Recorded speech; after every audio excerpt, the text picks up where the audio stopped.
Today, it's Edwin's Monday evening property rant.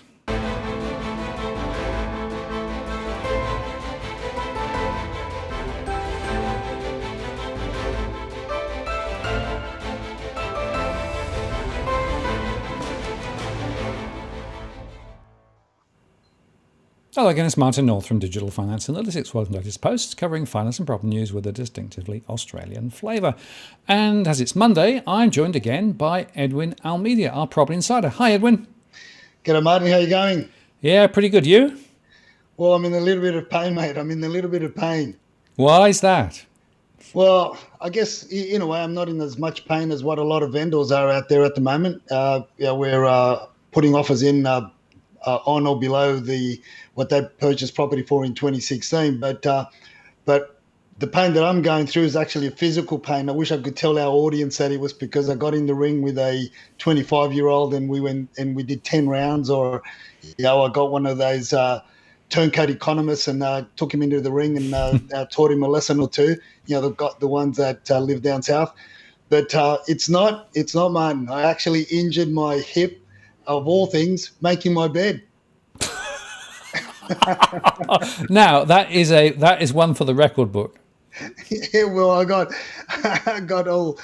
I was lifting the mattress, trying to get this bloody sheet underneath the mattress, and I just things went. The mattress went one way, I went a different way, and now I'm just my hips as sore as anything. But anyway, I should get better. Hopefully it will. Yeah, these things have a habit of being done quickly and taking a bit of time to recover. A bit like the property market, really. Yeah, well, it's one of those things, isn't it? I mean, is it going to be batten down all hatches?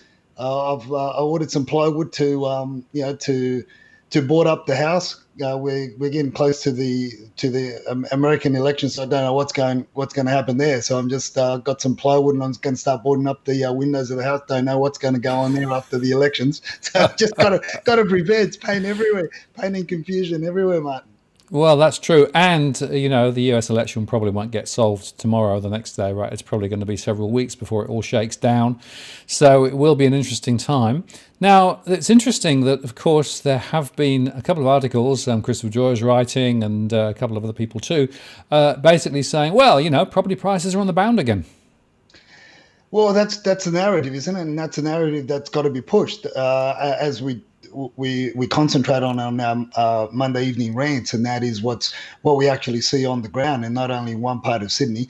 As I say over and over again, a lot of these economists and a lot of these writers, property writers, focus on one area or what they see themselves in. It's usually an area which they're looking at buying into, or they've bought, or they've got one or two mates from that particular area, and then they come up with all these articles. Whereas what we see is trying to give our audience an overview, and cover as much of Sydney as we can, based on our industry knowledge and the information that you and myself and our colleagues gather, so that our viewers can have a better view, a better, more of a helicopter view of what's really happening out there. And quite frankly, Martin, there are some pockets that are achieving strong prices, but we're seeing more and more this fear of missing out that was evident over the last few weeks. It's almost like it's dissipating, and that's some of the properties that we'll be discussing in our chat today. Yeah, very interesting. And what I find fascinating about this is that if you look at the CoreLogic information which came out today, they basically said, well, in some of the small markets, prices have moved up a little. Melbourne is still down. Sydney's up very slightly. And, of course, they're all sort of saying, well, of course, this is the start of the big rebound as expected, and prices will be higher next year. I just remind people, Edwin, that we are still in the foothills of this crisis, right? That essentially over the next few months, a lot of the stimulus is going to be removed. The unemployment rate is going to go higher.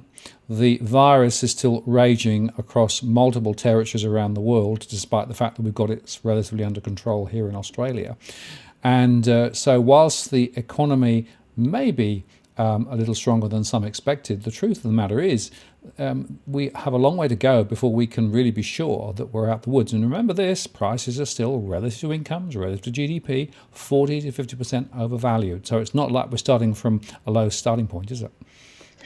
Now, look, it is an interesting, again, what we've been saying, it's an interesting narrative. But in this particular article, look, admittedly, the reporters can only put out the information that they get given from on high. And in this case, we know that the powers, the powers that have the say in the AFR are very tied in with CoreLogic. I keep on tweeting Tim and tagging him on my tweets, and also keep on tagging CoreLogic to update the hedonic index, the daily index, with the auctions that we see and the sales that we see on the road, and on the weekends or during the week.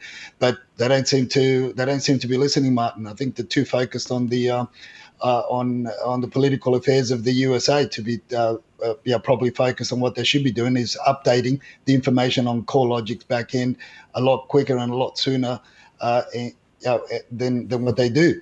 So although we see this so-called property market turning a fiscal corner, or turning the corner, and everything's going to be going upwards again, and let's point out when you read the article, they're talking about 0.1, and they've noticed a 0.1% increase in property values over the last month, which is rather interesting. Whereas what I see, Martin, is properties being passed in or bought at auction at 2016 prices, or below what people paid for in 2016.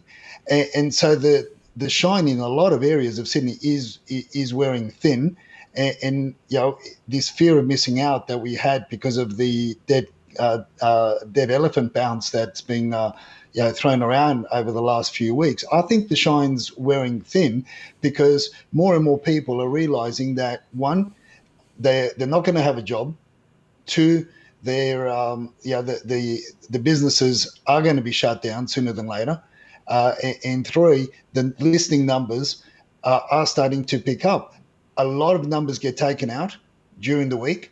A lot of for sale listings in Sydney pull back and have been pulling back. But for the last 2 weeks, we have tipped over the 19,000 on for sale listings on Sydney, and we've tipped the 8.5 freestanding homes for sale in Sydney as well. So we've had a lot of listings get taken away. We've had 350 and upwards of 350 this week, 450 or something, or 460 got sold by way of auction last weekend. But just as they get taken out, they're replaced and more are coming on. So the question is if the trend continues to tick upwards with regards to for sale listings, how strong is that a buying pool, or how big is that buying pool really, which I don't believe is that big. And I believe that a lot of people jumped in too quickly. But then again, good luck to them. They've got their reasons for jumping in.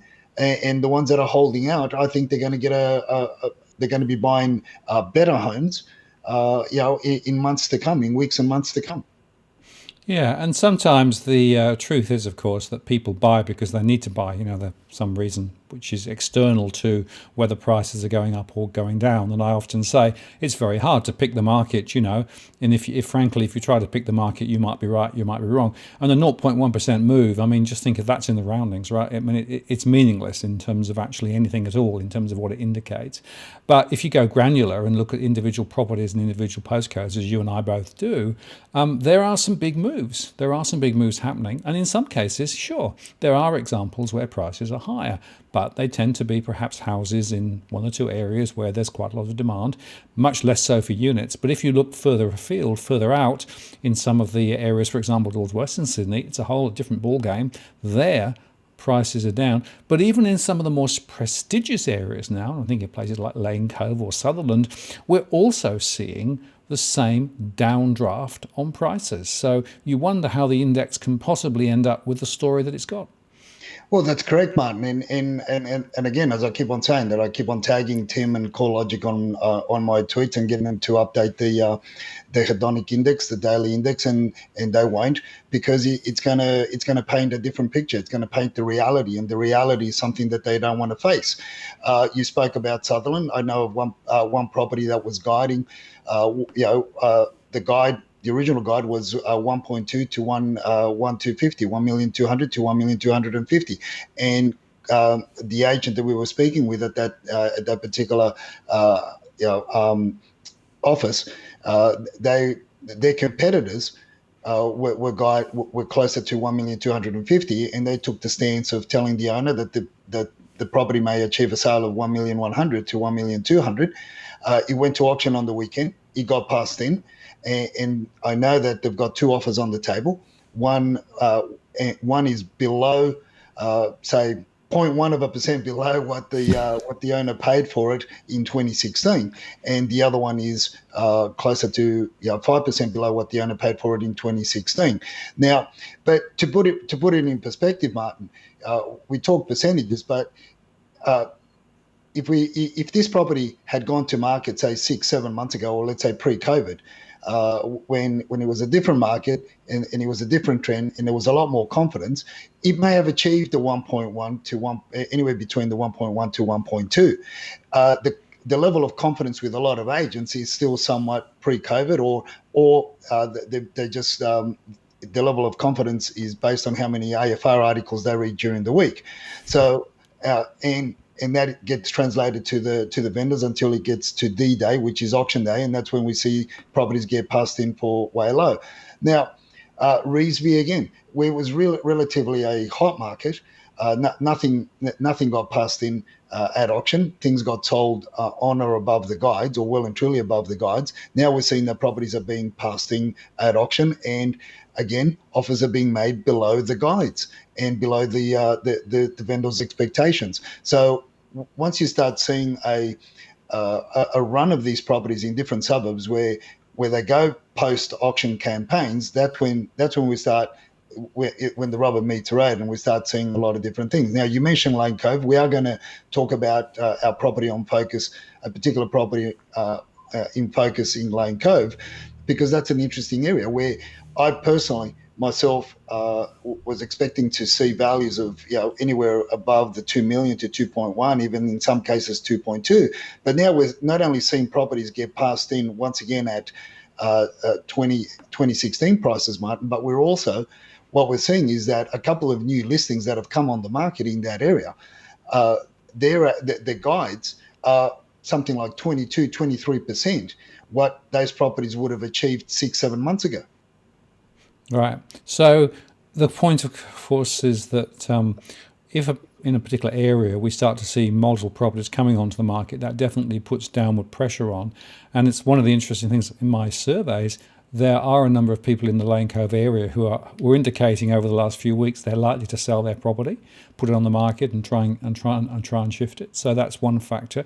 The other is that there seems to be something going on in terms of different areas where people would prefer to live or want to live, and because of the changes in prices over recent times, what's happening is that some of those locations have become differentially more or less attractive to other ones. And I think that's another factor that probably is also playing in. That's correct, and you notice that the areas that are picking up, or they're very strong in terms of the sales, and you see quite a number of properties being sold for good prices at auction or even before auction. There's that, there's a reason for it. They were relatively, they've dropped in price considerably, and now people are jumping in because they're thinking that they're getting a bargain from what they were this time last year. So that's one of the reasons. The other thing, the interesting thing that we could share with our viewers, as you know, I get a lot of WeChat chatter. My colleagues that both speak Mandarin and Cantonese, they're very focused on the WeChat groups, and they feed me a lot of information. So my Chinese whispers for this week would be that with a lot of the investment groups that are on these WeChat groups, particularly in New Zealand, and you may want to touch base with your contact there to see what's happening. But what I am being told as of the weekend is that a lot of New Zealand-based Chinese investors are actually selling up because they've had a very strong capital growth in the property values. They don't see that New Zealand is going to recover as well as Australia, from this COVID crisis, from all the lockdowns, and the economy there is not going to be as strong as what Australia is going to be moving forward. So what we are being told from various WeChat groups with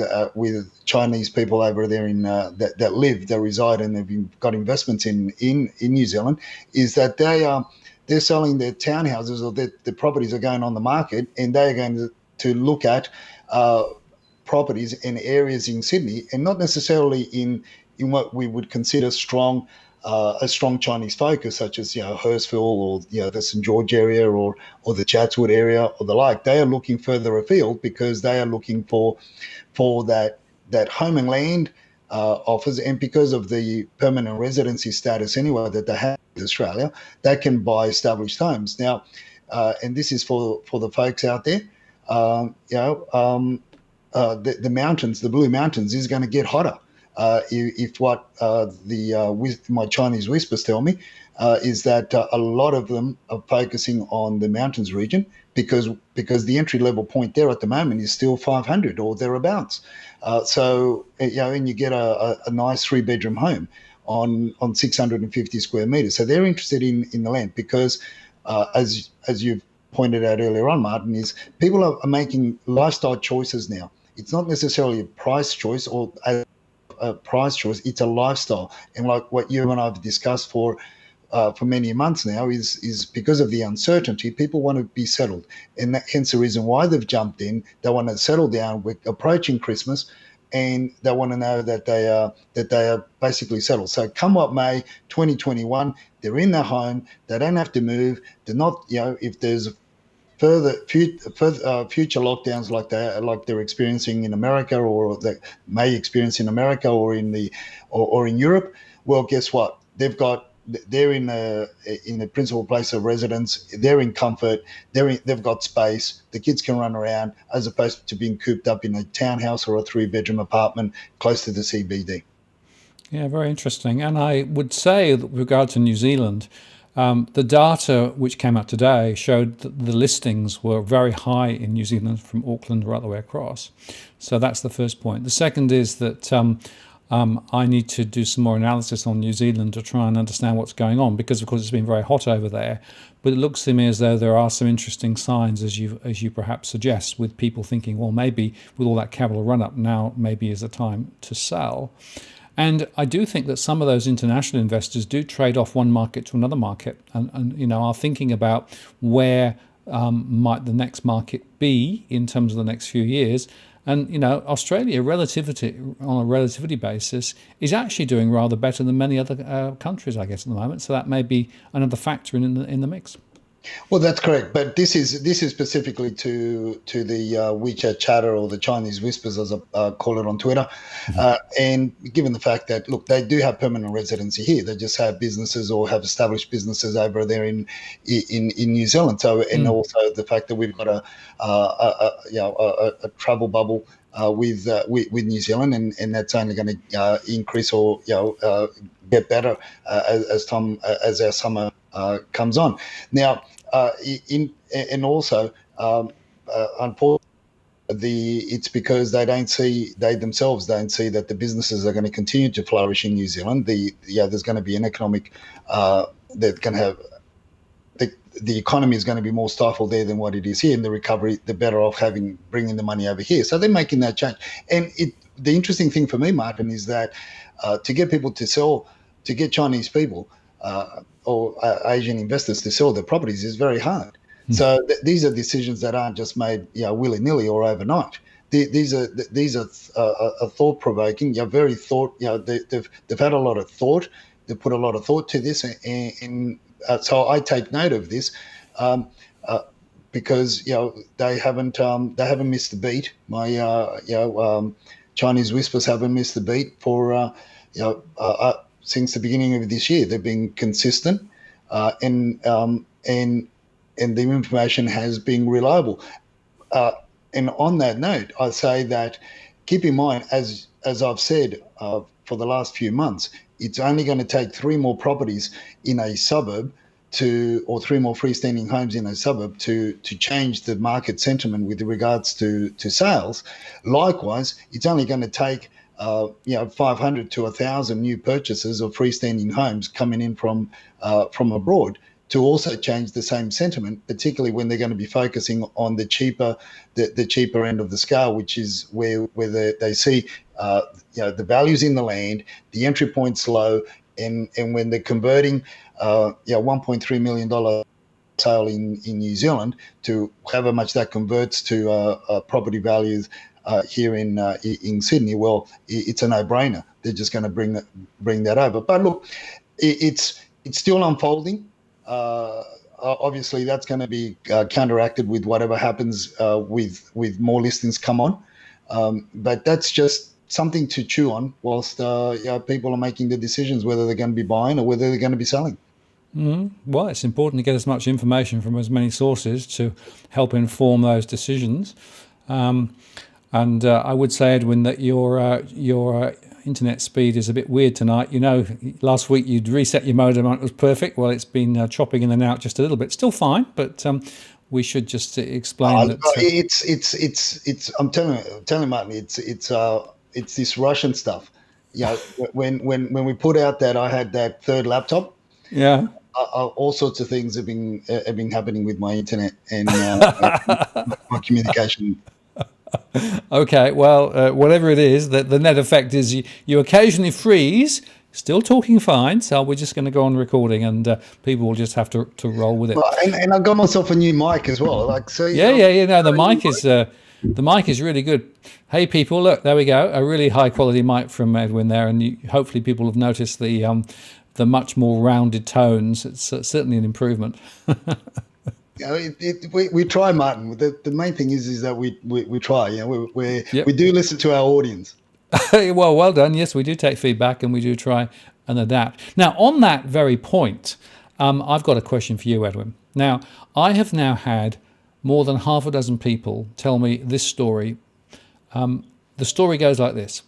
They have bought, or they know somebody who's bought a new property. It's one that was either off the plan and it's been built, or it's been one that they've bought recently. It's a high rise, right, consistently. Yep. And what's happened is that they've basically agreed a gross price, which is basically the sale price. But as part of the deal, they then get basically a large refund once the property has settled. So the net amount they actually end up paying is anywhere between 60,000 and 100,000 less than the price of the unit. Now, there's two questions I've got for you. Is that legal, firstly? And secondly, if they're doing that, does that mean that the gross price is the one that will be reported in the settlements? I assume so, which means that essentially we've got price inflation simply because of the way that those transactions are actually engineered. Oh, look, that's correct. And I guess the answer to both is yes and yes. It is illegal.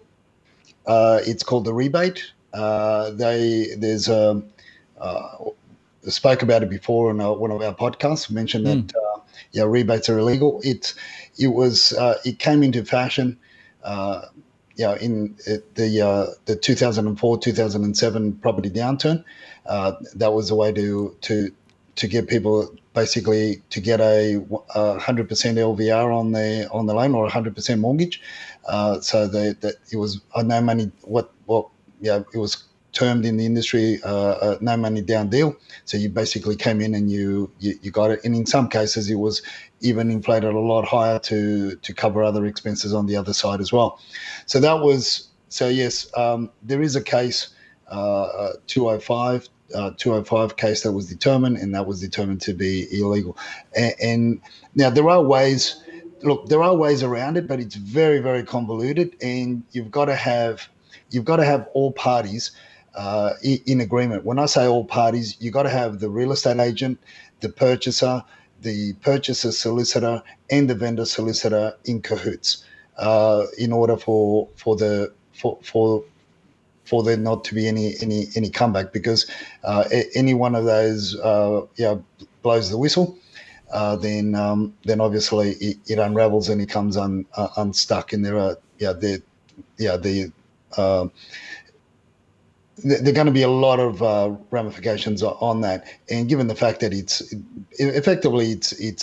the only ones that don't know are the banks. The banks, what they see is a fabricated deposit by either produced by the vendor solicitor or the purchaser solicitor or the agent by way of a trust account receipt. So, look, seen it all before, and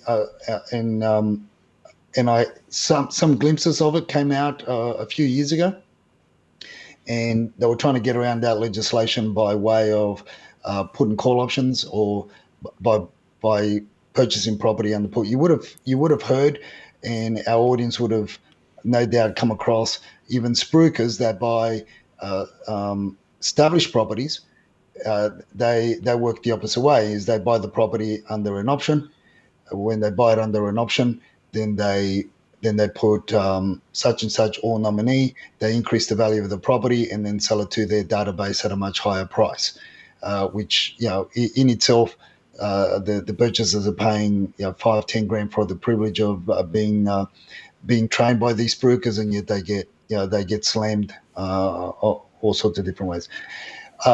It's the gross value that gets noted down, because it's a contract price that gets noted down, and therefore obviously the prices are inflated, and that's done so as it can also maintain the values in the block. There are many ways which developers and developments attend to early transactions or ongoing transactions in order to keep the values high in particular complexes. But yes, you do see a lot more of it in new developments than what you do in established dwellings. I'm not saying that it can't be done in established dwellings, but it's a little bit more convoluted. It's easier, of course, because you've got the parties that are involved. They're generally spruikers that deal with one conveyancing firm, and the vendors that deal with one conveyancing firm. Right. So I guess the question then is, Edwin, if somebody comes across that, who do they take it to? Trading standards? Come again? If they come across that sort of transaction and want to make a complaint about it, who would they go to? Trading standards in New South Wales, or who? Look, just walk away. If they're looking at buying something there, it's best to just walk away. Right. Walk away. Look at the established sales in the area to do a comparison. It's really at the moment it is so futile to make any report to any authority, whether it be fair trading, whether it be the ACCC, whether it be any regulator. I mean, are they really interested? They don't seem to be interested, because everybody's interested in just keeping propping up this market. So a lot of people are tagging me on Twitter with regards to underquoting. I've tagged fair trading on it. They ask us to do a report. Look, I submitted a report to fair trading with regards to underquoting on a property about 3-4 years ago. I'm still waiting for them to reply. So it's and I did it not on my own. I did it alongside a journalist, and we're still waiting for an answer as to what went on. He was blatantly underquoted, and we've lodged the complaint, and neither her nor I still have yet to receive a response. So it's really hard, Martin. It's really hard. Just walk away if you're if you're interested in buying. Just walk away from it. Yeah, I think that's good advice, Edwin. And sometimes that is the best thing to do is just drop it and go somewhere else. The point is that these practices are illegal, and they're there to try and protect prospective purchasers. But if you get involved in them, then effectively you are part of the problem rather than part of the solution. But it's interesting. I've had a few different people, tell me the same story independently. So it's definitely still happening at the moment. So I guess that's a bit of a warning to those watching to just be a little bit cautious. Now, with regards to the property in focus. Have we covered that, or are you going to go into that in Well, more no, detail? we can go into a little bit more detail with Lane Cove. Look, I did say I was going to go further afield, but we're still negotiating on a property out in the Sutherland Shire. So hopefully, I'll get that. I'll get the results of that up next week, so our viewers can see what's happening on the ground as opposed to what the narrative and what the mainstream media are pushing out there. But this is something that I stood in, in at the auction on behalf of a client, and it was rather interesting because prior to the auction, I myself was expecting this property to actually fetch anywhere close to 2.1 or even above 2.1.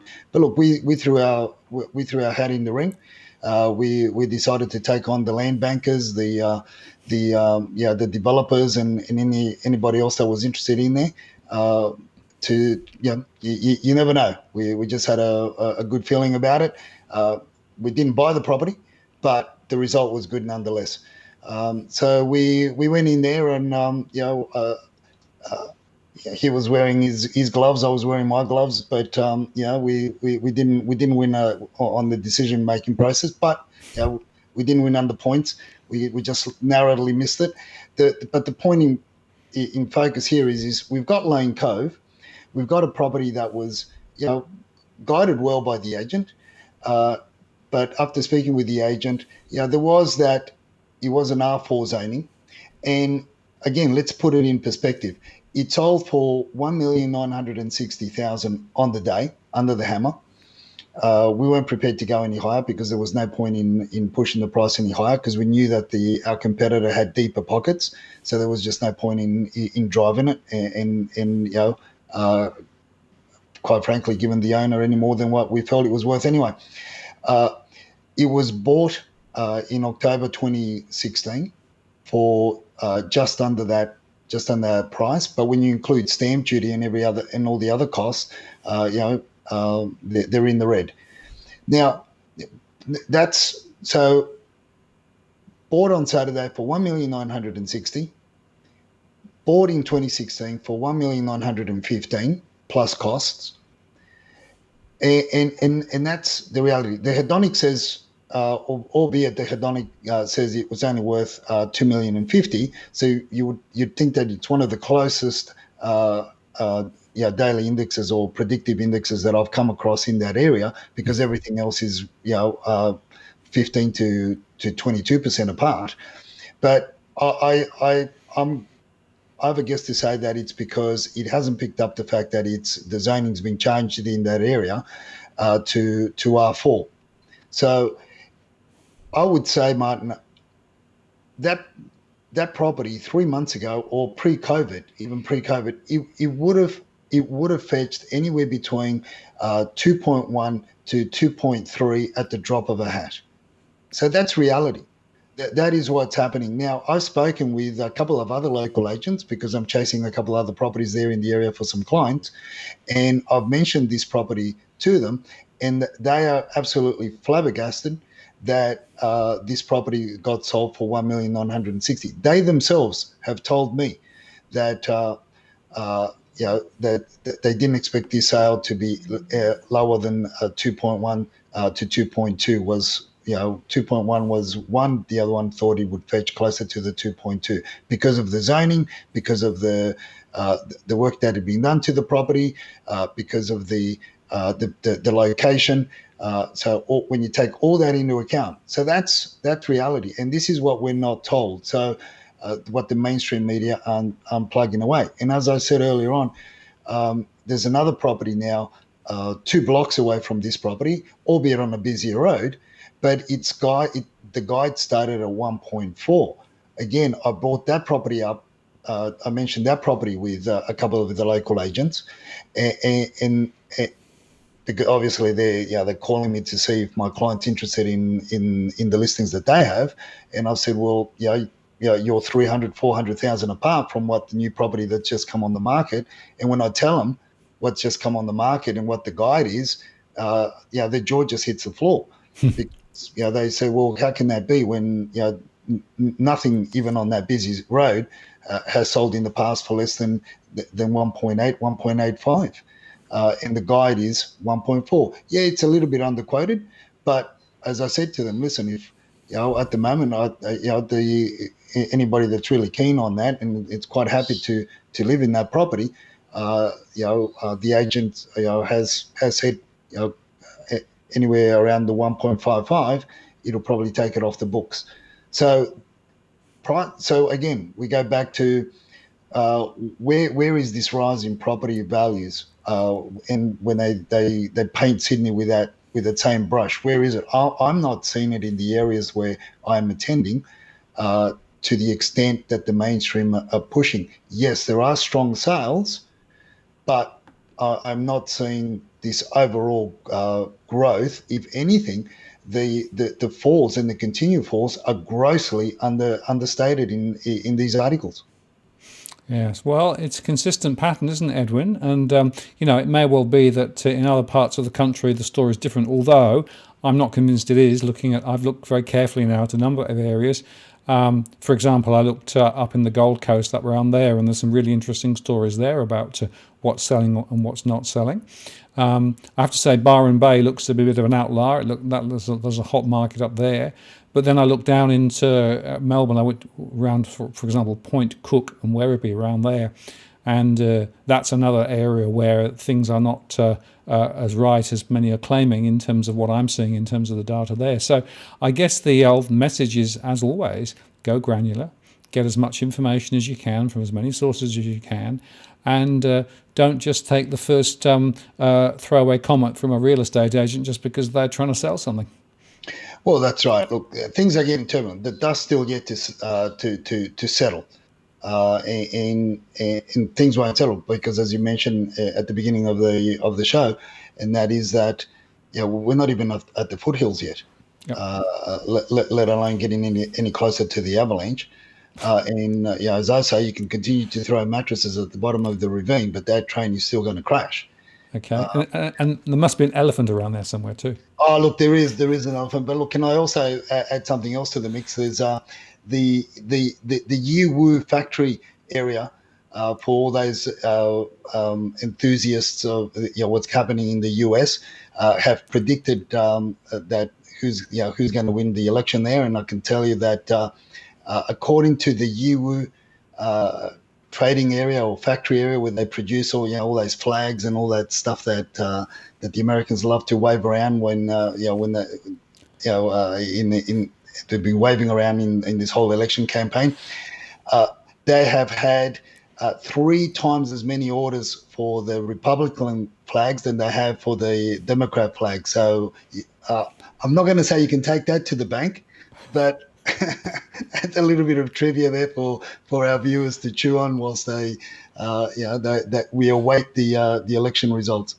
Well, we'll compare notes next week, Edwin, and see whether we'll get a result or whether we're still in limbo while they're trying to fight over I mean, this could get messy and long, so we'll see. But it's interesting. There have been a few other polls that are coming out suggesting Trump might be ahead in some critical areas. So it's certainly not a lay down misere one way or the other at the moment, in my view. So no, but I think the takeaway from all this, Martin, is there's too much turbulence, not only locally, but globally for this so-called avoidance of the fiscal cliff, and this narrative that all of a sudden they're going to start pushing that we've turned the corner, or as Trump says, we've rounded the corner.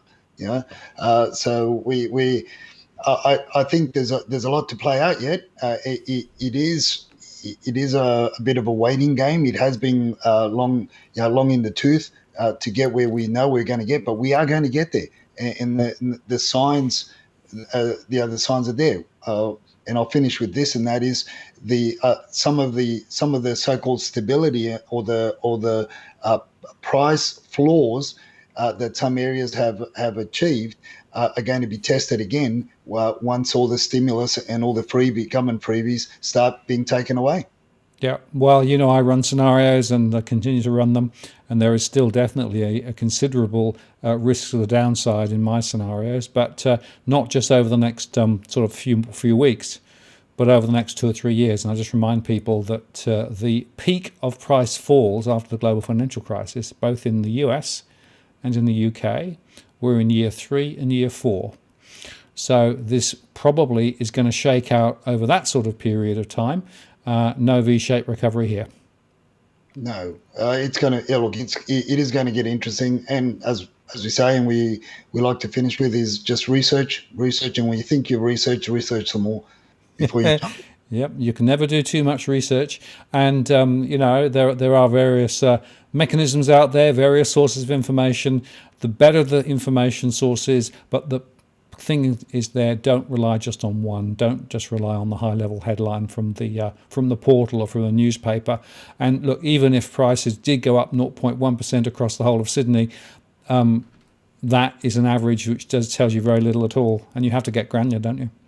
Yeah, and look, and then again, you've got to also take into account that the data that they're relying on are from sales that happen, best case scenario, 60 to 70 days away.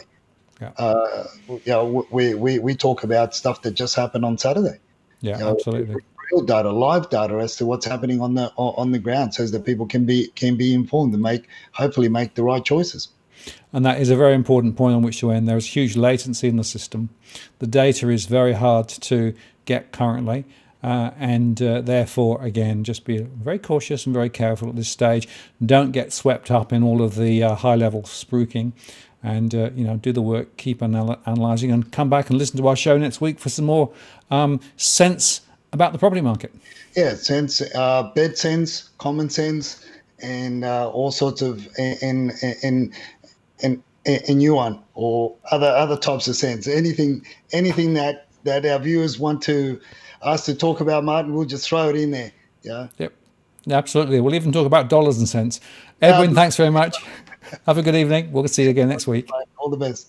Cheers. So there you have it. Some more common sense from Edwin. And join us again next week for his next rant. Martin North from Digital Finance Analytics. Many thanks for watching, and I'll see you again next time.